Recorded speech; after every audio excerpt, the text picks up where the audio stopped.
Buenos días a todos. Vamos a empezar con la sesión correspondiente a la siguiente sesión de clases. Estamos en materiales de construcción y ahora vamos a consultar toda la información referente a el uso de agua en la construcción, más específicamente el uso de agua para hormigón. ¿Quiénes están en sala? En sala se están presentes. A ver, Tania, buenos días. Buenos días, Inge. ¿Qué tal? Te consulto, Tania, lo siguiente. Ok, vamos a ver las respuestas. Nos haremos un momentito.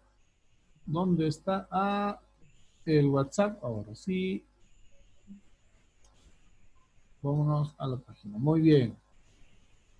Estas son las que han contestado ustedes. Tenemos acá.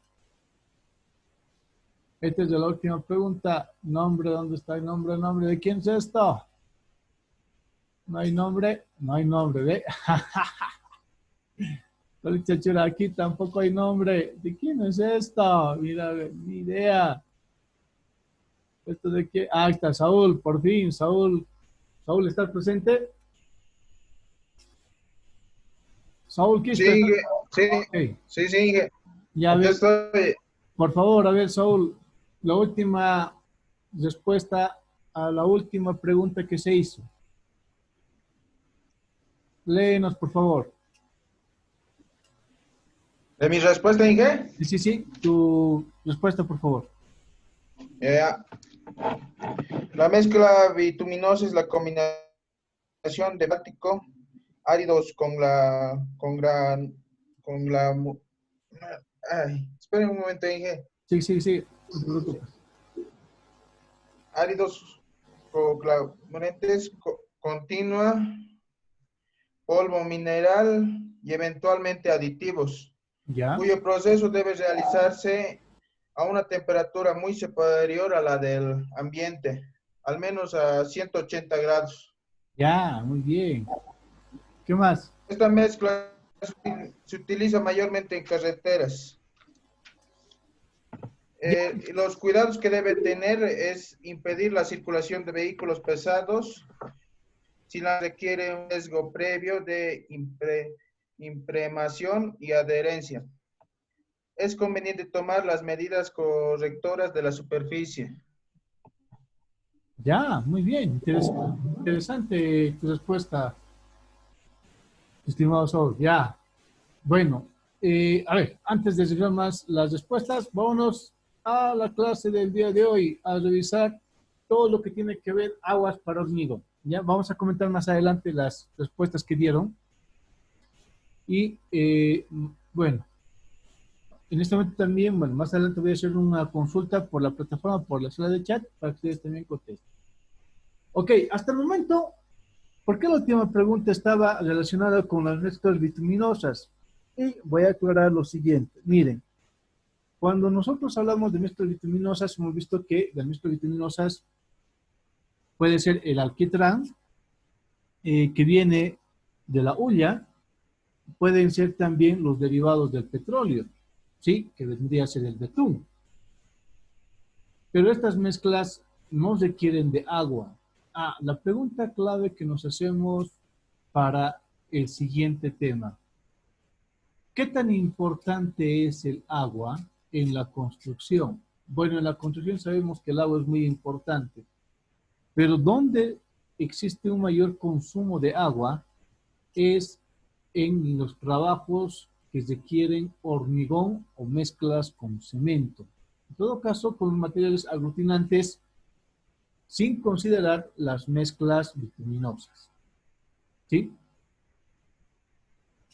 Sin el agua, la construcción no podría ser posible. ¿Por qué? Porque el agua en la construcción tiende a ser un disolvente universal. Bueno, más que disolvente, ayuda a los materiales aglomerantes y conglomerantes a reaccionar. Los ayuda a reaccionar. Pero aquí hacemos una pregunta interesante y lo ponemos directamente acá en nuestra hojita. Lo ponemos aquí con rojito. El agua tendrá que ser todo el tiempo potable tendrá que ser siempre el agua potable si hablamos del agua que se emplea en la construcción. Y le hago la pregunta, Evelyn, a ver, ¿tú qué piensas, Evelyn? ¿Tú crees que el agua que se emplea en construcción tiene que ser siempre agua potable? Evelyn, 10, 9, 8. A ver, Y Evelyn. que yo pienso que puede ser potable pues, directamente del grifo. No es Ya, pero, necesario. a ver, se formula la pregunta, escucha bien, Evelyn.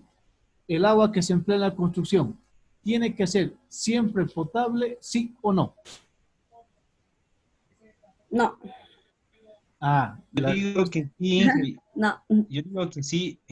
ya, Daniel dice sí, Evelyn dice no. A ver, la respuesta correcta la dio Yo Evelyn. digo que no, El agua, Inge. bien, Franklin, ¿saben? Escúcheme bien.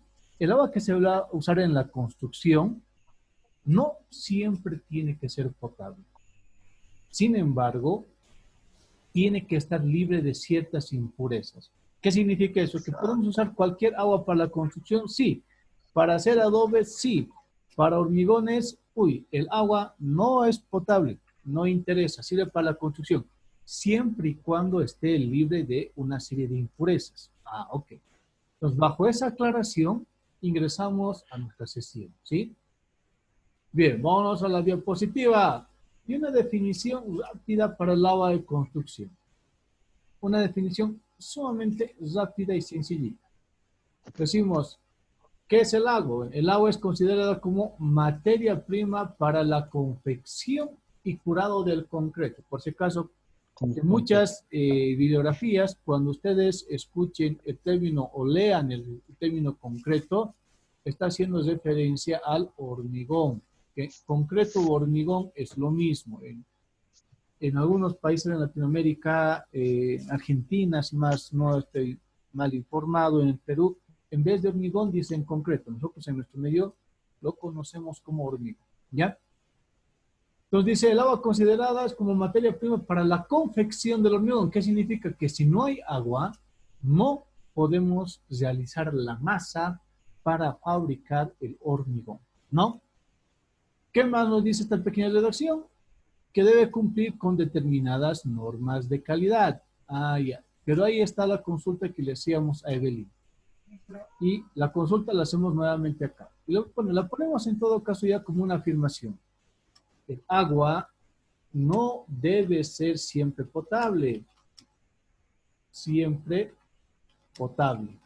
El agua que vamos a emplear en la construcción no tiene que ser potable necesariamente, pero sí tiene que estar libre de impurezas, no impurezas.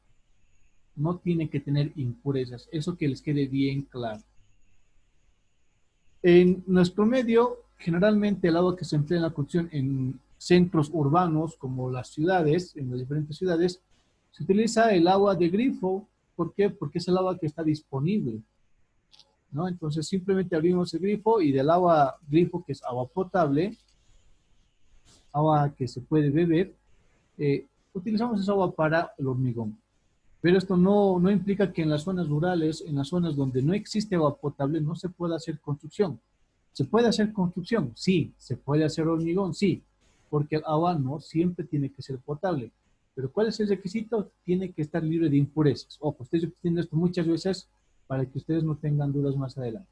Ok. Bien, haciendo entonces esa pequeña aclaración, ahora vamos dando lectura a lo que sigue, ¿no?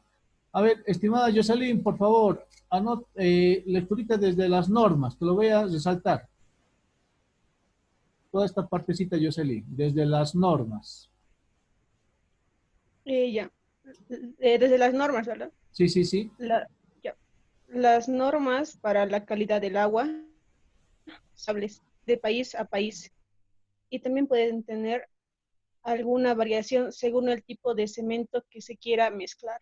Ah, interesante. ¿Qué significa? Si bien existe una norma internacional respecto al uso de aguas, en nuestro medio también utilizamos normas extranjeras, pero las adecuamos a nuestras necesidades, a nuestras circunstancias, a cómo es que aquí se vive, ¿sí?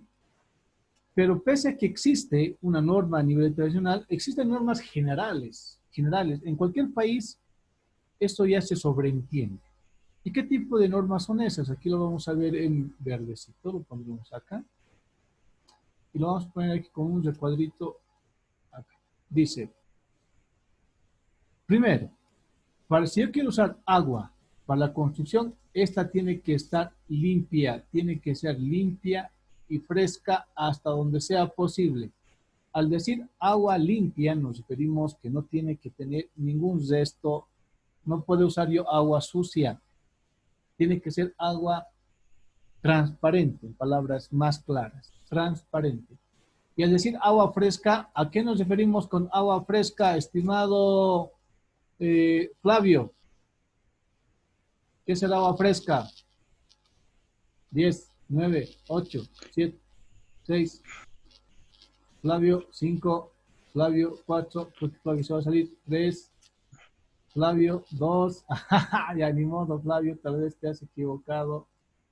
Inge, A ver, ya escucha, ¿se Daniel. podrá agua fresca, agua no guardada? Excelente.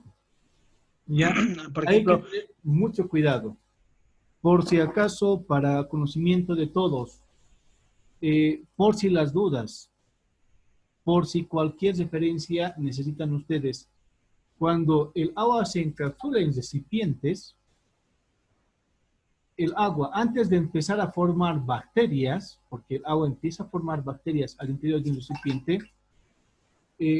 tiene un tiempo para que sea fresca de aproximadamente entre 18 a 24 horas. Es decir, yo no debería tomar agua que ni siquiera esté hervida más allá de las 24 horas. Si yo coloco agua en un recipiente y voy a tomar agua de ese recipiente, pero está más de 24 a 48 horas, 72 horas, y yo tomo el agua de ese recipiente sin haberle puesto ningún tipo de purificador, esa agua no es fresca, entonces esa agua ya tiene un poco de bacterias y me va a hacer daño. Pasa lo mismo con el hormigón. Por eso decimos agua fresca, ¿sí? Eso que quede bien claro, ¿no? Otro dato interesante respecto al tema de aguas. Dice acá lo siguiente. No deberá contener residuos de aceites, ácidos, sulfato de magnesio, de sodio, de calcio, ¿no? Llamados álcalis, sales, limos, etcétera. Todo esto, lo que estamos viendo acá, lo vamos a observar a detalle. Bien, entonces, hasta aquí, ¿qué tiene que quedarnos en claro? Primero, ¿el agua es necesaria en la construcción? Sí, muy necesaria. Con el agua ¿qué función cumple en el caso del hormigón? Es la materia prima para la confección, es un componente más. ¿Qué significa? Que si no hay agua, no hay hormigón, no podemos emplear el agua para el hormigón. Ahora, si vamos a reemplazar, el costo obviamente va a ser más elevado, muy elevado, porque necesitamos otro tipo de aditivos, ¿sí? Tercer dato importante, si bien dijimos que el agua no debe ser del todo potable, o no es necesario que el agua sea siempre potable para el uso en construcción, el agua tiene que estar libre de impurezas. Y cuarto dato, el agua tiene que estar limpia y fresca. Limpia al decir que tiene que ser transparente, limpia al decir que tiene que ser inodora, no tiene que tener ningún tipo de olor, incoloro, no tiene que tener ningún tipo de color, ¿no? Debe ser también insaboro, es decir, yo debería darle un pequeño así sorbito al agua, no debe tener ningún tipo de sabor. Idealmente sería el agua, pero en el caso de las aguas que no son potables, no conviene hacer eso. Basta que no tenga color, basta que sea limpia, que no tenga ningún tipo de impurezas y que sea fresca, esa agua puede emplearse en construcción. ¿Sí? Ok. Como esto ya ha quedado claro, vámonos a la siguiente diapositiva. Estos son algunos de los límites de impurezas que se emplean en agua.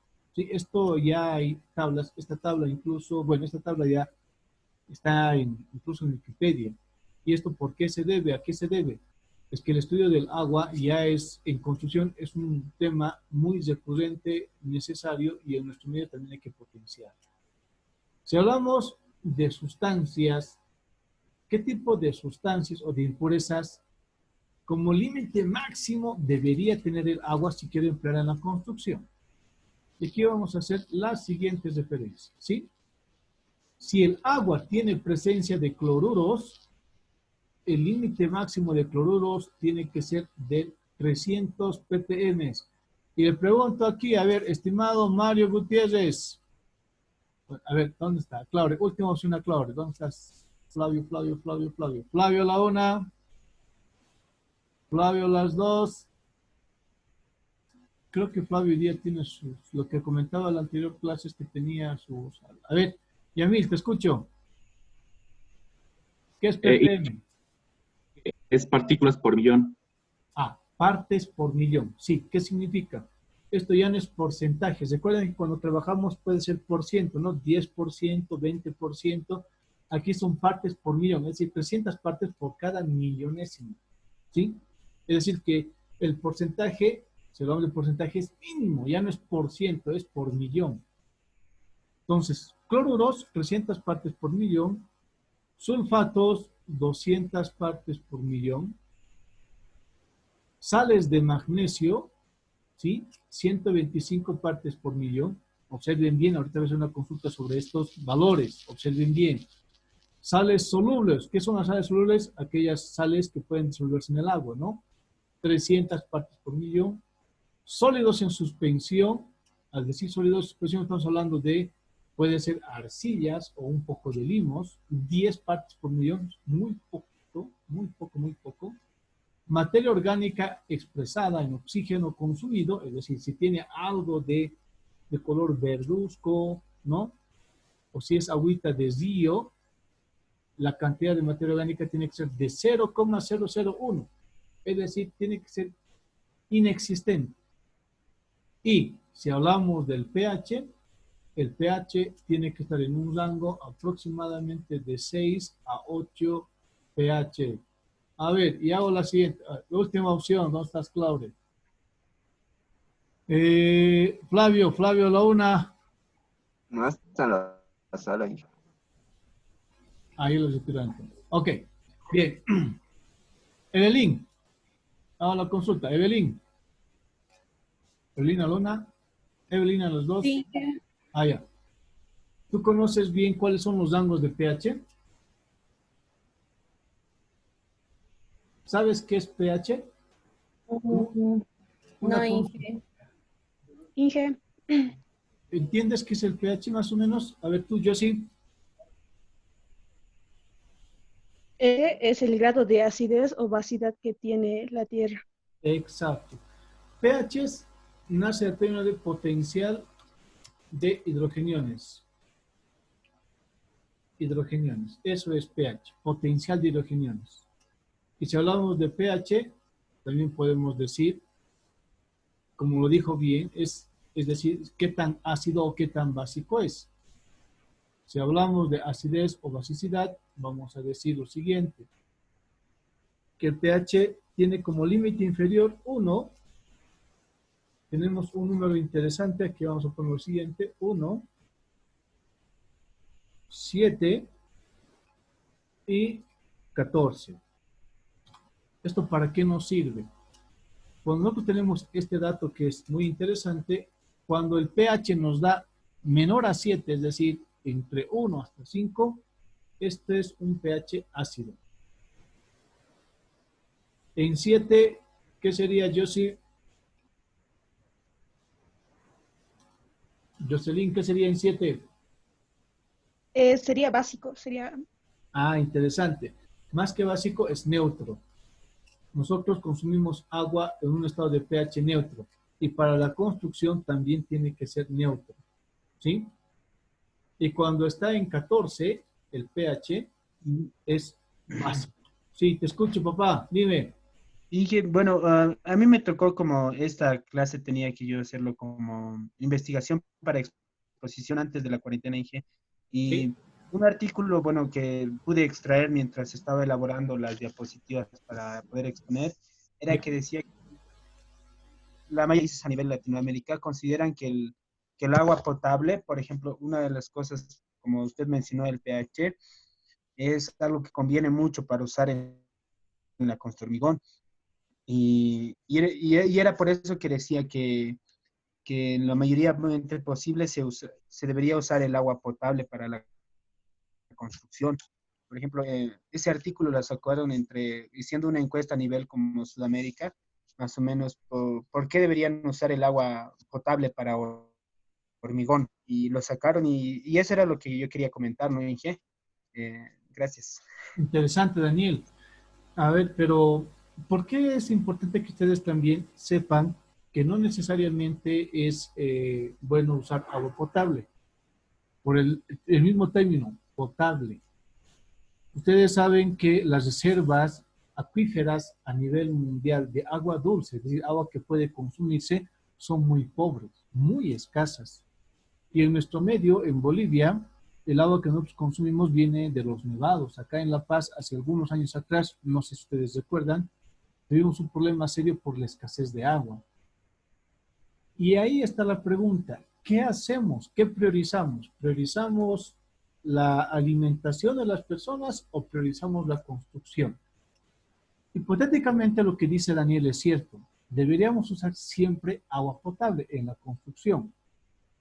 Pero viendo que el agua hay que priorizar para la subsistencia del ser humano, bueno, entonces vamos a utilizar, como somos ingenieros y somos buenos ingenieros, vamos a utilizar agua con cierto límite de impurezas.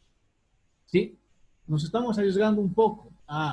No nos arriesgamos si es que nosotros respetamos esto. Si nosotros respetamos estos límites de impureza, no nos estamos arriesgando. ¿Y esto cómo se hace? Es bien sencillo. Cuando ustedes van a ir, les mandan, qué sé yo, le han enviado al ingeniero Franklin Cruz. Usted es ingeniero civil. Sí, ya. Queremos hacer una construcción de una pequeña edificación base hormigón en Chuspi Chuspi. Ya, es legítimo su lugar. Ok. Él va a Chuspi Chuspi, ve que en el lugar no hay agua, pero existen algunas fuentes de agua no potable. ¿Qué tiene que hacer él? Es tomar una muestra. Toma una muestra y tiene que llevar al laboratorio para verificar cuáles son los límites, en este caso de impurezas, o los contenidos de impurezas que tiene esa agua. Si esta agua tiene menor contenido de cloruros, sulfatos, sales de magnesio solubles, partículas de explosión, etc., y el pH está aproximadamente en esto, entonces esa agua, sin necesidad de que sea potable, se emplea en la construcción. ¿Sí? Interesante el comentario de Daniel, y efectivamente esa es la gran dicotomía. ¿Qué vamos a priorizar? ¿La construcción o la vida? Obviamente siempre hay que priorizar la salud de las personas, pero no implica que no podamos hacer construcción. Por algo somos ingenieros. ¿Bien? Ok, entonces, en base a esto, vamos a hacer lo siguiente. Tenemos acá cloruros, sulfatos, sales, y aquí vamos a hacer en la pizarrita el siguiente ensayito. Vamos acá una pizarra en 0. ¿Qué es lo que tenemos que hacer? Ya, ingeniero, yo no tengo laboratorio, ¿y cómo sé que el agua que yo voy a emplear es agua que sí se puede emplear en construcción? Vamos a hacer lo siguiente. Esto vamos a borrar primero, borramos esto. Vamos a suponer que tenemos nosotros un yacimiento de agua. Es decir, yo tengo aquí un laguito, ¿no? Tengo acá un laguito, excelente. Este es mi laguito, ¿no? Aquí yo tengo un pequeño depósito de agua y lo que se hace es obtener muestras de acá, muestras. Pero ¿cómo se obtienen muestras, Inge? Tienen que agarrar y tienen que tomar muestras de, no solamente de la parte superior, sino también traten de tomar del fondo, porque saben que en el fondo también hay impurezas. Porque cuando ustedes van a extraer esta agüita, lo van a hacer con una motobomba y con la motobomba van a tener que extraer todo lo que puedan. Es decir, va a llevar todo lo que se pueda del agua. Y si hay en el fondo hay finos, esos finos también van a entrar en suspensión, ¿no? Se van a suspender. Entonces van tomando muestras a diferentes niveles, ¿no? Del río, vamos a decir, de este pequeño río. Esa muestrita se va a encapsular en un pequeño recipiente, lo vamos a poner acá. Yo tengo acá esta muestrita, este es mi recipiente. Aquí yo tengo ya el agüita. He tomado ya la muestrita. Aquí está, este es el agua. ¿Sí? Y lo que tengo que observar, no tengo yo un laboratorio, pero puedo observar. Primero tengo que observar el color. Debería ser incolor. ¿Sí? Otra cosa que voy a observar, además del color, tengo que verificar también si no existe sólidos en suspensión, es decir, no hay partículas que estén flotando mucho. Y si están flotando, ¿qué tan rápido precipitan que no? Tengo que verificar la presencia de sólidos en suspensión. En suspensión. Suspensión. ¿Sí? Por último, ¿qué puedo hacer? ¿Puedo verificar el pH? Sí. Y para el pH existen técnicas sumamente sencillas. Existen unos pequeños papelitos. Ahorita lo vamos a ver. Aquí vamos a entrar directamente a la red para ver ese tema. Ustedes observen. ¿Sí? Aquí vamos a ver papel de pH. ¿Y qué es el papel de pH? Son estos pequeños papelitos. Están observando, ¿no? Son estos pequeños papeles. Y estos pequeños papeles, ¿por qué se caracterizan? Bueno, se caracterizan porque este elemento, estos papelitos, que son idealmente, generalmente, cuando uno va a usar son de color amarillo, este color tiene, ¿no? Cuando el papelito se introduce a la mezcla del agua, empieza a tomar una serie de coloración. Entonces, si toman coloración como este color guindo, el pH es básico, está entre 13, 14. Se va tomando un color azul, puede ser 11, 12.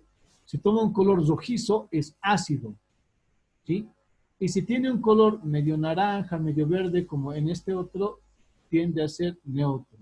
Entonces, es fácil poder tomar o poder medir el pH de cualquier yacimiento acuífero. Es bien sencillo. Y estos papeles pH, Inge, ¿dónde lo venden? Incluso lo venden en farmacias. No es difícil. Ahora tomar el pH no es nada difícil, ¿no?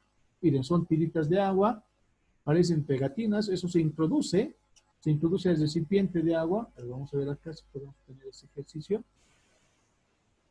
Se introduce y una vez que se introduce, ya se puede hacer la toma de el pH, ¿no? Vamos a ver aquí.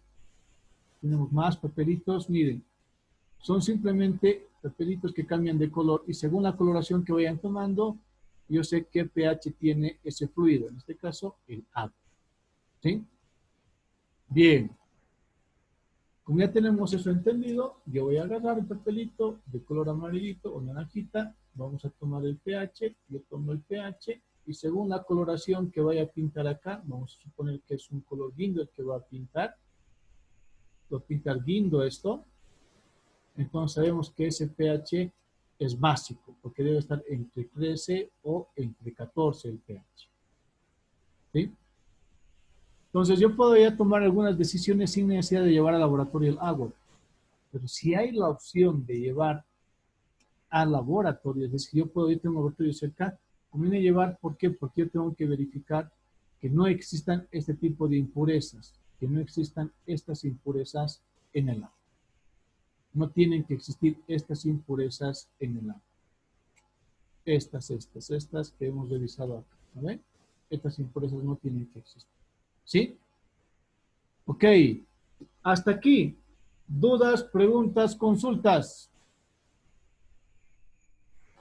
A ver, yo le voy a preguntar a Joel. Joel. La siguiente consulta, Joel. ¿Tú alguna vez has visto un papel de pH? No, Inge. Nunca. Ya. Bueno, si tienen la opción, ya como ingeniero ustedes tienen que ser más curiositos, por favor, vayan. Y no está caro tampoco el papel pH Detroit. Tiene un uso muy sencillo. Un dato interesante. Joel, ¿cuánto crees que es el pH del limón? ¿El pH del limón es ácido o básico?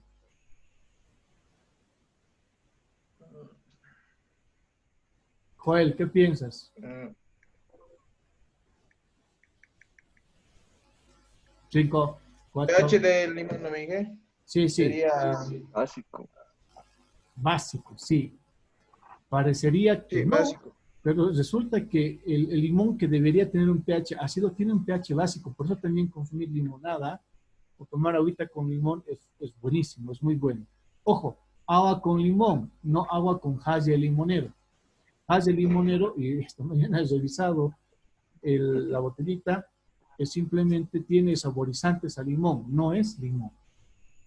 Otra cosa es agua con limón y otra cosa es hash de limonero. Hash de limonero no tiene nada que ver con limoncito, ¿sí? Y no es para hacerle la mala propaganda a hash de limonero. Ok, bien, vamos a hacer una pequeña pausa. Yo tengo mi reloj las 13:45. Vamos a ingresar a Zoom en 5 minutos. A las 13:50 tenemos la segunda sesión de Zoom, ¿sí? Ok, Ya dije. Listo.